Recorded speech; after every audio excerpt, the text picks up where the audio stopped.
आधी रात को मेरी आँख खुलती तो मेरे पापा मेरी टांगों वाली साइड की तरफ चारपाई को पकड़े बैठे होते। मैं पापा से पूछती तो वे बस यही कहते कि बेटी मुझसे गुनाह हो गया है, मुझे माफ़ कर दो, और वे भागकर अपने कमरे में चले जाते। अचानक मेरा पेट बढ़ने लग गया, जैसे किसी गर्भवती औरत का हो। मैं बड़ी हैरान थी, मुझे अपने पापा पर शक होने लगा। एक रात मैंने अपनी चारपाई पर तकिया रख दिया और खुद छुप कर बैठ गई। जो मेरी आंखों ने देखा, मेरी रूह कांप गई, क्योंकि मेरे पापा हर रात मेरे साथ। मेरा नाम पलक है, प्यार से मुझे सब लोग परी कहा करते हैं। मेरी उम्र 15 साल थी। अम्मी मोहल्ले के सब लोगों के कपड़े सिलाई किया करती थी, जिससे घर का गुजारा चल रहा था, जबकि मेरे पापा घर में नाकारा बैठे रहते। एक दिन अचानक भागते हुए हाफते हाफते घर में दाखिल हुए। फौरन से दरवाज़ा बंद करते अपने सीने पर हाथ रखते खड़े हो गए। मैं सामने ही चारपाई पर बैठी हुई थी, इसलिए जल्द से उठकर पापा की तरफ बढ़ी और उनसे पूछा, पापा क्या हो गया? तुम इतने परेशान क्यों नज़र आ रहे हो? और ये आपने अपने सीने पर हाथ क्यों रखा हुआ है? आपके सीने में दर्द हो रहा है तो बताओ मुझे। पापा से मैंने परेशानी के इल्म में रोते हुए पूछा, लेकिन पापा बगैर जवाब दिए यहीं पर खड़े गहरी गहरी सांसें भरने लगे और अपनी सुरख डोरे वाली आंखें मुझ पर गाड़े मुझे घूरने लगे। मुझे पापा की हालत काफी अजीब सी लग रही थी। बदहवास से इल्म में मुझे कुछ समझ नहीं आ रहा था, इसलिए मैं दौड़कर पास मौजूद बावर्ची खाने में जाकर मटके से एक गिलास पानी भरकर फौरन पापा के पास ले आई और पानी का गिलास पापा की तरफ बढ़ाया। पापा ने जल्दी से पानी का गिलास मेरे हाथ से लेकर मुंह को लगाया और पानी पीते हुए भी वे मुझे घूर कर देख रहे थे, जबकि उनका एक हाथ उनके सीने पर मौजूद था। मैंने आगे बढ़ते हुए पापा का सीना मसलना शुरू कर दिया और पूछा, पापा क्या अभी भी सीने में दर्द हो रहा है? अगर बहुत ज़्यादा है तो मैं आपको यहाँ पास में शबीर साहब का क्लिनिक पे ले चलती हूँ। वे आपको कोई ना कोई ऐसी दवाई ज़रूर देंगे जिससे आपका दर्द फ़ौरन आराम आ जाएगा। मैं इतनी देर से बोले जा रही थी, लेकिन पापा मेरी बात सुन ही नहीं रहे थे, बल्कि अब तो मुझे ही लग रहा था जैसे वो मुझे सर से लेकर पाँव तक बार बार देख रहे हैं। मैंने इन सब चीज़ों को अपना वहम समझा और पापा को बाजू से पकड़कर चारपाई पर बिठा दिया। पापा, मैं जाकर अम्मी को बुला कर आती हूँ। अम्मी सिलाई के पैसे लेने के लिए पड़ोस की खाला के घर गई हैं। पापा की तबीयत ख़राब की वजह से गलती से मेरे मुंह से पैसों का जिक्र निकल गया, जबकि मैं जानती थी कि पापा को अम्मी के पैसों का पता चल चुका है, तो वह अम्मी के आते ही अम्मी के पैसे छीन लेंगे और अगर अम्मी ने पैसे देने से मना किया तो वो उनके साथ मारपीट करेंगे। ये सारी गलती मेरी ज़ुबान की वजह से हुई। मेरी ज़ुबान जो इतना तेज़ चलती रहती थी, मैंने गलती से फर सब कुछ बोल दिया। हालांकि अम्मी जाने से पहले मुझसे मना करके गई थी कि पापा के सामने पैसों का जिक्र बिल्कुल ना करना, लेकिन बुरा हो मेरी ज़बान का जिसने अम्मी का सारा सच बोल दिया। मैं पहले ही पापा की तबीयत की वजह से डर गई थी, लेकिन अब अम्मी की वजह से मुझे और परेशानी ने घेर लिया, क्योंकि मैं जानती थी कि पापा अम्मी को छोड़ने वाले नहीं हैं। बेख्याली में पापा के पास चारपाई पर बैठ गई और पापा मुझे बहुत करीबी से देख रहे थे। मुझे भूख लग रही थी, जाकर मेरे लिए कुछ रोटी और खाना बना कर लाओ, तुम्हें पता है मुझे बासी खाना नहीं पसंद। पापा ने मेरे कंधे पर हाथ फेरते हुए मुझसे कहा। मुझे उनकी हरकत बहुत अजीब सी लग रही थी। मैंने जल्दी से बावर्ची खाने का रुख किया और अम्मी के आने से पहले मैंने पापा को ताज़ी 2 रोटियां बनाकर सुबह की बची हुई दाल के साथ दे दी। उसी वक्त बाहर का दरवाज़ा बजा। इससे पहले कि मैं बाहर भागकर जाकर दरवाज़ा खोलती और माँ को आगाह करती, मुझसे पहले पापा तेज़ी से भागते हुए दरवाजे के पास चले गए और दरवाज़ा खोलते ही माँ को देखने लगे। माँ ने पापा की साइड करते हुए घर के अंदर कदम रखा। पापा ने माँ के पल्लू से बंधे पैसे फौरन खोल लिए और अपने गुटके वाले दांत दिखाते हुए माँ की आंखों के सामने कैसे लहराते हुए बाहर की तरफ बढ़ गए। माँ ने उन्हें रोकने की बहुत कोशिश की, यहाँ तक कि मेरा वास्ता भी दिया, लेकिन पापा ना रुके और गाली बकते हुए बाहर चले गए। हमने बेबसी से खुले दरवाजे को देखा और माँ रोते हुए मेरी तरफ आई और मुझे पीटना शुरू कर दिया। कमबख्त, तुझे तेरी ज़बान पर काबू नहीं है। इस बार भी तूने अपने पापा के सामने उगल दिया कि मैं पैसे लेने गई हूँ इसलिए वे आते ही मेरे पैसे लेकर फरार हो गए। अब जाएगा जाकर इस हराम के अड्डे पर बैठकर मेरी हलाल की कमाई अपने जुए में और नशे में उड़ाकर रात को घर आएगा। अब तू क्यों मेरे सामने खड़ी है? जा दफा हो जा। एक ठंडा पानी का गिलास लेकर आना। तुम बाप बेटी ने मेरी जिंदगी को अजाब बना कर रख दिया है। माँ ने कोसते हुए मुझे डांट कर पानी लाने को कहा। पिछले 6 महीने से माँ को खांसी ने ऐसा जकड़ा था कि छोड़ने का नाम नहीं ले रही थी और कपड़े सिलाई करते हुए पाई पाई मेरी शादी के लिए जमा कर रही थी, क्योंकि वे जानती थी कि पापा तो मेरे लिए कुछ करने से रहे। जब मैं उनको डॉक्टर के पास ले जाने को कहती, उनका एक ही जवाब होता, जितने पैसे ये डॉक्टर लेगा इतने पैसों में तेरे लिए अच्छा सा सूट लेकर सिलाई कर देती हूँ। माँ ने हंसकर मुझे ऐसा कहा था, लेकिन माँ की हालत और बेबसी देखकर मुझे हंसी नहीं बल्कि माँ पर अफसोस हो रहा था, जिसने अपनी सारी जिंदगी एक जुआरी इंसान के साथ गुजार दी और अभी भी वे इसकी ही औलाद के लिए सोच रही थी। मैंने माँ के हाथों को अपने हाथों में पकड़ते हुए दोनों हाथों को चूम लिया और अपनी आंखों से लगाते हुए रो पड़ी। माँ ने मुझे अपने सीने से लगाते हुए मेरी पीठ थपथपाते हुए कहा, तू क्यों रो रही है पगली? मैं अभी तक जिंदा हूँ। जब तक मैं जिंदा हूँ तुझे फिक्र करने की ज़रूरत नहीं है। फिर मैं तेरी हिफाजत अच्छे तरीके से कर सकती हूँ। चल उठ जा, रोना बंद कर और जाकर मेरे लिए खाना लेकर आ। तेरा वो बुढ़ा हराम बाप तो पैसे लेकर भाग गया। अब मुझे जो शकीला ने कपड़े दिए हैं वे सिलाई करने हैं। आज रात ऐसा ही करती हूँ, सुबह को पैसे ले आऊँगी। उससे पहले बाप को उन पैसों का पता लगे, मैं तेरे लिए 2-4 जोड़े बाज़ार से ले आऊँगी और ख़ुद अपने हाथ से उनको बहुत खूबसूरती से सिलाई करके शादी के लिए संभाल के रखूँगी। मुझे पता है अभी तेरी उम्र शादी वाली नहीं है, लेकिन मैं तुमसे प्यार करती हूँ। मैं डर जाती हूँ, इसलिए मैंने सोचा कि तेरा दहेज अभी से ही बनाना शुरू कर दूँ। माँ ने हाथ फेरते हुए मेरे सर पर कहा। मैंने अपने दोनों हाथों से अपने आंसू साफ किए और माँ को खाना खिलाने के लिए बावर्ची खाने में चली गई। माँ को खाना खिलाने के बाद माँ तो सिलाई करने के लिए चली गई और मैं अपनी चारपाई पर आकर बैठ गई। मैं तो ज़िंदगी में होने वाली बातों को सोच रही थी। आज माँ की आंखों को देखकर मुझे शक तो नहीं हुआ, लेकिन मुझे एक अजीब सी बेचैनी महसूस होनी शुरू हो गई। पता नहीं पापा के दिमाग में क्या क्या चल रहा था। मैं उन सब से अनजान थी, बस माँ की मुश्किलात को कम करना चाहती थी। मैंने सोच लिया कि अब मैं भी माँ का हाथ बटाया करूँगी कि और कपड़े सिलाई करना सीख लूँ। अगले रोज़ मैंने माँ से जिद लगानी शुरू कर दी और माँ मुझे कुछ भी नहीं सुनना है, बस मुझे कपड़े सिलाई करना सीखना है। तुझे इतनी खांसी रहती है, इलाज नहीं करवा सकती मेरी वजह से, क्योंकि तुम्हें लगता है कि पैसे बर्बाद हो जाएंगे इलाज पर। इसलिए मैंने सोच लिया है कि अब मैं खुद कपड़े सिलाई करना सीखूंगी और उन पैसों से आपका इलाज कराऊंगी। और अगर आपने मेरी बात न मानी तो खाना खाना बंद कर दूंगी, फिर मुझे ऐसे ही भूखा देखती रहना। और आप जानती हैं मैं ज़िद की कितनी पक्की हूँ। फिर माँ की एक न चली और मैंने कपड़े सिलाई करना सीख कर ही दम लिया। पापा रोज़ बुरी हालत में घर आते, उन्हें अपना होश न होता। वे हम दोनों पर क्या गौर करते। माँ इसमें भी खुश थी कि शुक्र है अब चक से बच जाती हूँ। लेकिन ये सब आखिर कब तक चलने वाला था। जैसे ही पापा के पैसे ख़त्म हो गए, पापा फिर से अपने रवैये पर वापस आ गए। वे रोज़ आते और माँ को खूब मारते पीटते और मुझ पर एक क़यामत आ गुजरी।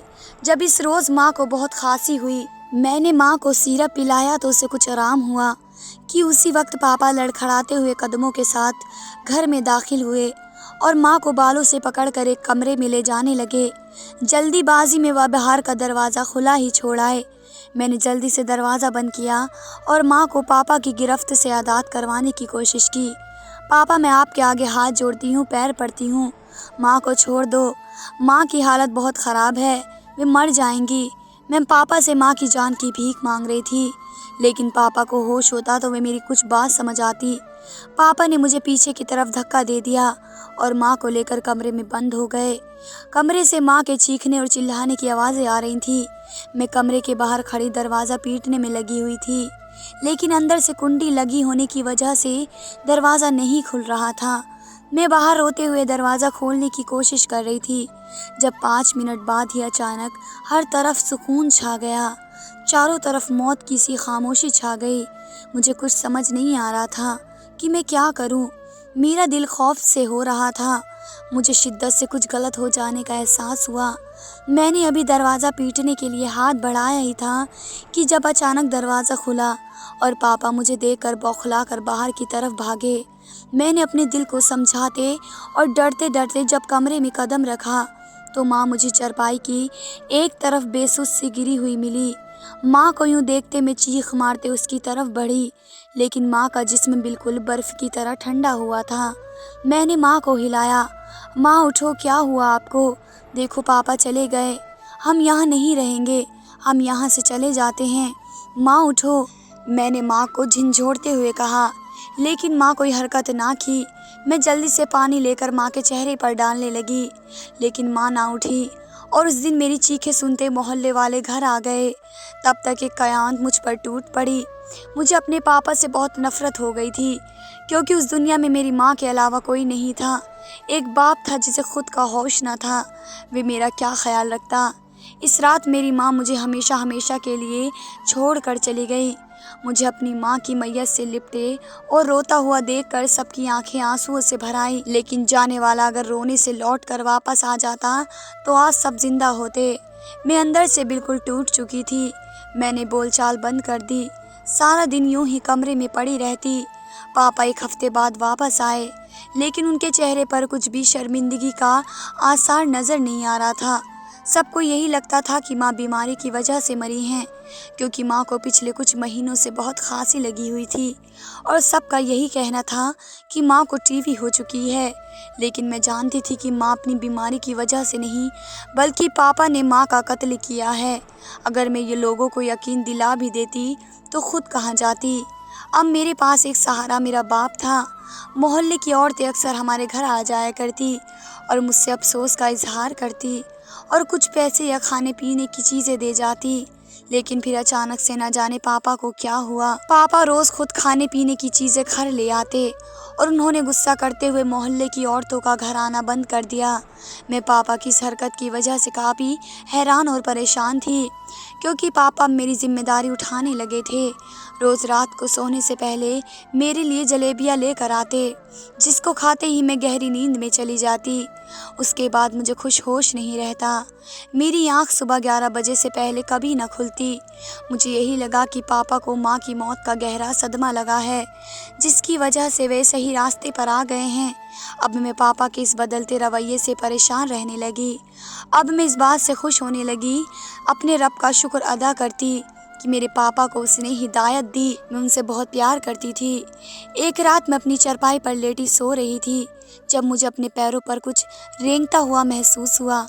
मैंने जल्दी से अपनी आंखें खोली तो पापा मेरी चारपाई के पास बैठे मेरे पैर पकड़ कर रो रहे थे। मैंने उठकर देखा तो 4 बजे का वक्त था। पापा की इस हरकत से मैं काफ़ी परेशान हुई।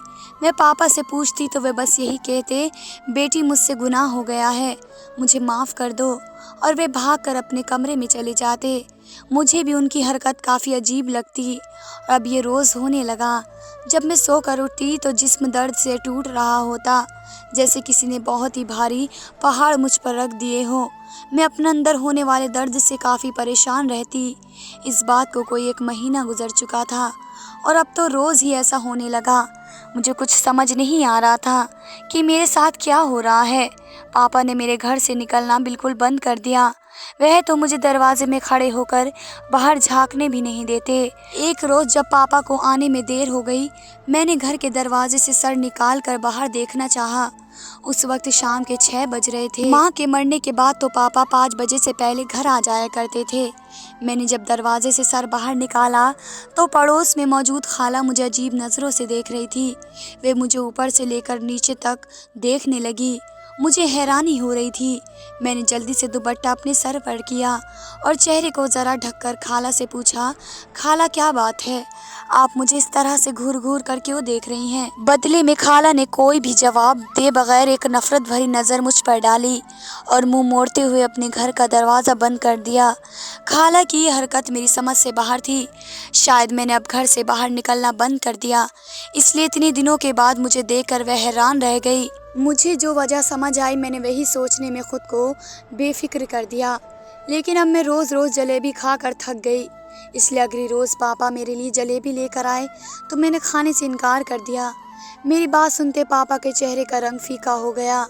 पापा क्या हुआ, आपके चेहरे का रंग क्यों उड़ गया? पापा के चेहरे का रंग देखकर मैंने पापा से सवाल पूछा। पापा ने जल्दी से अपने मुंह पर हाथ फेरते हुए मुझे गुस्से से देखकर बोले, मैंने तुमसे पूछा नहीं है। जब मैंने कहा है तो तू जलेबी खाएगी तो उसका मतलब खाएगी। मैंने पापा को हैरान और परेशान नजरों से देखा, लेकिन पापा मैं जलेबी रोज खा खा कर तंग आ गई हूँ।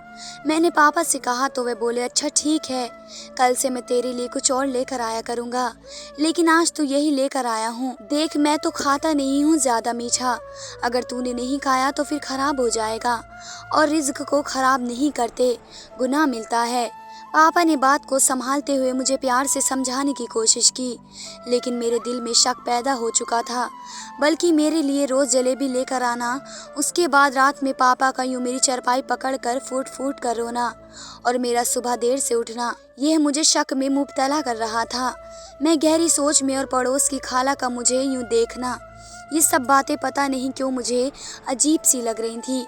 उन सब बातों का कोई न कोई ताल्लुक जरूर था, और अचानक मेरा पेट भरने लग गया, जैसे किसी प्रेग्नेंट औरत का हो।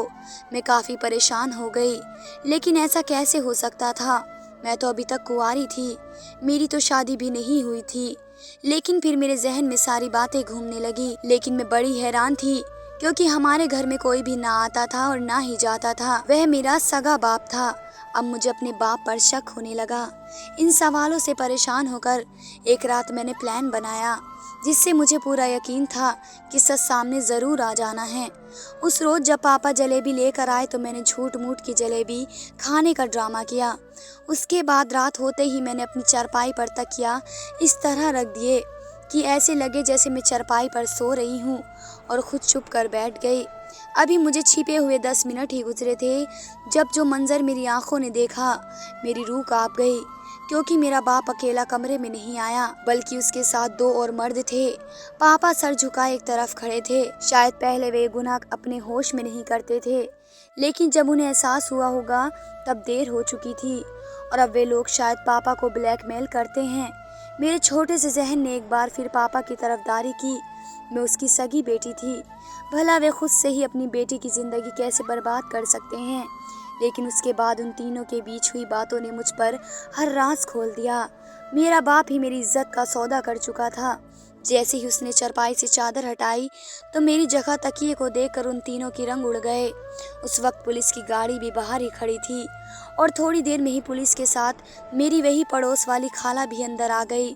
उस रोज जब मुझे शक हुआ, अकेले में खाला से मिलने गई थी, तो उन्होंने मुझे बताया कि रोज रात को तुम्हारे घर में अलग अलग 2 मर्द आते हैं। खाला की बात में मुझे यकीन तो बिल्कुल ना हुआ, लेकिन फिर मैंने सोचा कि वाकई में इतनी गहरी नींद सोती थी कि मुझे तो कुछ खबर ही ना होती। उसी वक्त खाला ने मुझे मशवरा दिया कि तुमने जलेबी नहीं खानी है, और मुझे चुप कर बैठकर सब कुछ अपनी आंखों से देखने के लिए कहा।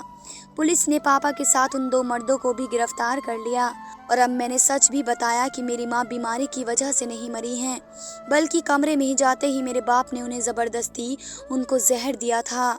जब माँ के मुंह से झाग निकलना शुरू हो गए तो उन्होंने वे साफ करके सारे सबूत मिटा दिए। सबको माँ की बीमारी का मालूम था, इसलिए किसी ने भी गौर नहीं किया और उसे कुदरती मौत समझते रहे, और वे कर्ज और जुए में इस कदर डूब चुके थे कि उन्होंने अपनी बेटी का सौदा कर दिया। अगर मेरी माँ जिंदा होती तो ऐसा कुछ भी न होने देती। उन्होंने सबसे पहले मेरी माँ को रास्ते से हटाया, और उसके बाद बड़े आराम से मेरे दिल में अपनी जगह बनाते हुए मुझे रोज़ वे नशे और जलेबियाँ खिलाते रहे, जिनको खाने के बाद मुझे बिल्कुल होश नहीं रहता। वे अपनी इस लत में इतना गिर चुके थे कि भूल गए थे कि वे जो सब कुछ कर रहे थे वे किसी गैर के साथ नहीं बल्कि अपनी ही सगी बेटी के साथ कर रहे थे। मेरी ज़िंदगी पूरी तरह से तबाह हो चुकी थी। जब मेरे कुछ टेस्ट करवाए गए तो मालूम हुआ कि मैं पिछले 5 महीने से प्रेग्नेंट थी। अबॉर्शन नहीं करवाया जा सकता, और इसमें इस मासूम की कोई गलती नहीं थी। मैं पापा की सज़ा इस बच्चे को देती, और ये कोई ड्रामा नहीं था, हकीकत थी। इसलिए मुझ जैसी लड़की के साथ किसी ने भी शादी नहीं की। मेरे अपने सगे बाप ने मेरी ज़िंदगी बर्बाद कर दी। मैं ये तक नहीं जानती थी कि मेरे बच्चे का बाप कौन है। मुझे खुद से घिन आने लगी। लोगों का काम है बातें बनाना, और वहाँ पर भी लोगों ने तरह तरह की बातें बनानी शुरू कर दी। इसलिए मजबूर मुझे अपना गांव छोड़कर किसी दूसरे गांव में जाना पड़ा, जहाँ पर मैंने सबको यही कहा कि मेरा शौहर मर चुका है। कुछ महीने बाद मैंने बेटे को जन्म दिया और मैंने सोच लिया कि अब मैं उसे एक अच्छा इंसान बनाऊंगी। अपने माजी का साया भी अपने बच्चे पर पड़ने नहीं दूंगी। लेकिन हम जो सोचते हैं वैसा होता नहीं। लोगों की बात और ताने यहाँ तक मेरा पीछा कर रहे थे।